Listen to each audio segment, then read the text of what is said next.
His name was Mohandas Karamchand Gandhi. The world would later call him Mahatma, the great soul. Gandhi was born on October 2nd, 1869, in a small coastal town called Porbandar. In India, his father, Karamchand Gandhi, worked as a government official, honest, respected, and wise. His mother, Putlabai, was deeply spiritual, spending hours in prayer and fasting.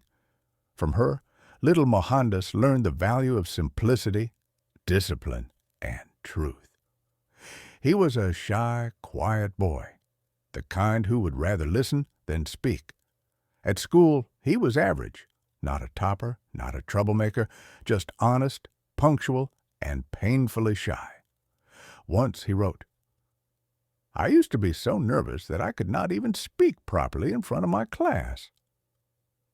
When he was only 13 years old, as was common in those days, he was married to Kasturba, a girl of the same age.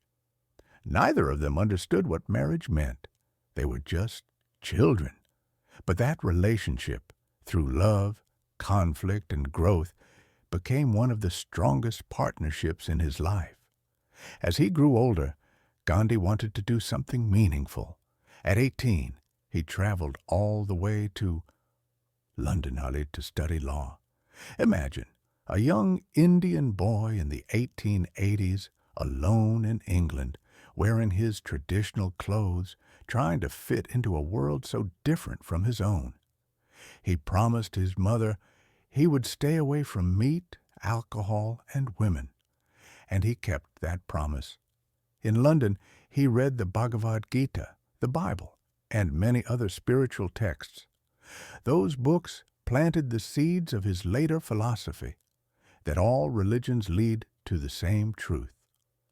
3 years later, Gandhi became a lawyer and returned to India in 1891.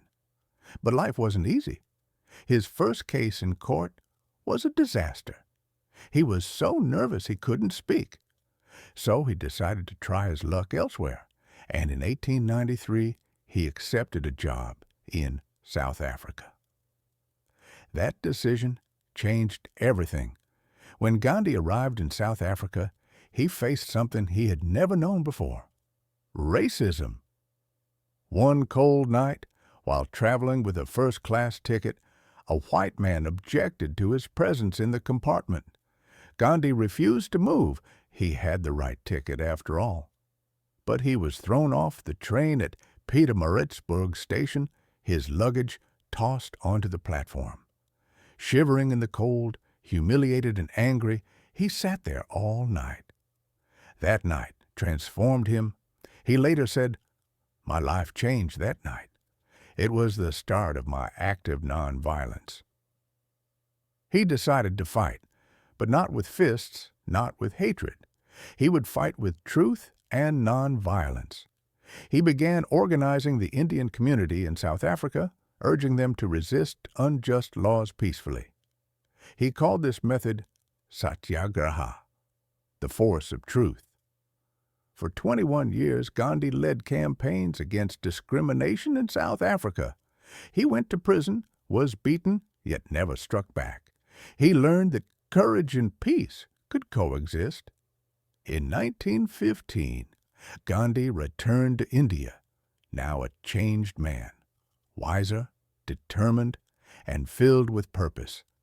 India was under British rule, and millions lived in poverty. Gandhi began traveling across villages, speaking to farmers, workers, and the poor. He didn't wear fancy clothes anymore, only a simple dhoti woven from hand-spun cloth. He said, "I want to live like the poorest of the poor." He believed India could only be free when its people were united, Hindu, Muslim, Sikh, all as one. His message was simple: be the change you wish to see in the world. Then came 1919. The Jallianwala Bagh massacre. Hundreds of innocent Indians were shot by British soldiers while attending a peaceful gathering. The nation was horrified, and Gandhi's heart broke. He realized that freedom could not come from cooperation with injustice. So he called for non-cooperation, asking Indians to boycott British schools, clothes, and offices. He encouraged people to spin their own cloth, to believe in self-reliance. Swadeshi. He became the voice of millions. But Gandhi was not just a political leader, he was a moral guide. He fasted for peace, for unity, for the soul of his country. His power came from sacrifice, not authority. Then came the Salt March of 1930, one of the most iconic moments in history. The British had imposed a heavy tax on salt, something every Indian needed, so Gandhi decided to walk 240 miles from his ashram to the sea, gathering thousands along the way. When he reached the ocean, he bent down, picked up a handful of salt, and broke the British law. Silently, that one gesture shook the empire. Years passed. Gandhi went to jail many times, yet every time he came out stronger. His message spread across the world, from Martin Luther King Jr. to Nelson Mandela. His ideas inspired movements for justice everywhere. Then came World War II.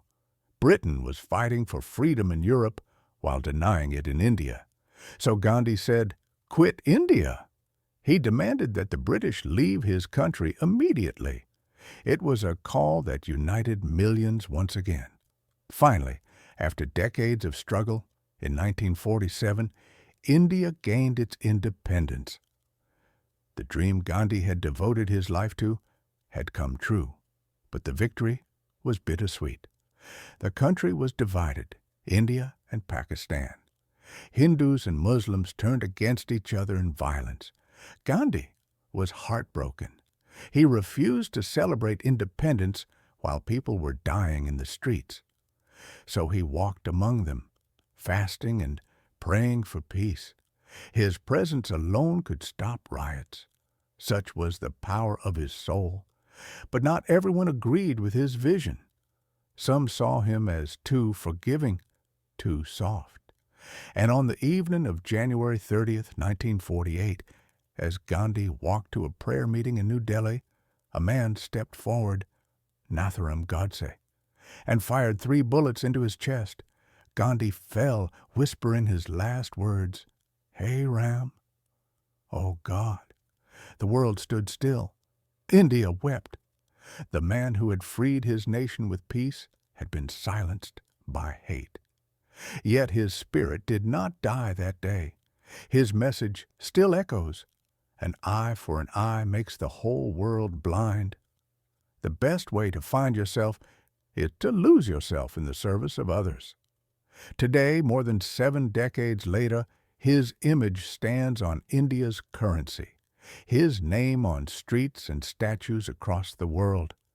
But his true legacy lives not in stone. It lives in the idea that truth and love are stronger than any weapon. That is the story of Mohandas Karamchand Gandhi, the man who made peace his revolution and whose light continues to guide humanity.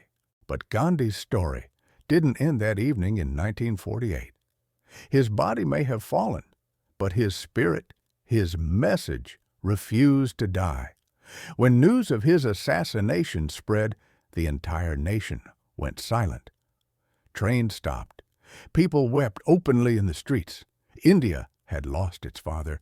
Even those who once opposed him now felt as though the light of truth itself had been extinguished. Thousands gathered as his body was carried through the streets of Delhi. The air was filled with cries of Mahatma Gandhi ki jai, victory to the great soul. His body was placed on a simple platform, covered with flowers, and carried by the people he had served all his life. When the flames rose from his funeral pyre, India watched with tears, but also with pride, because this was not the end of a man. It was the beginning of a movement, that would outlive empires.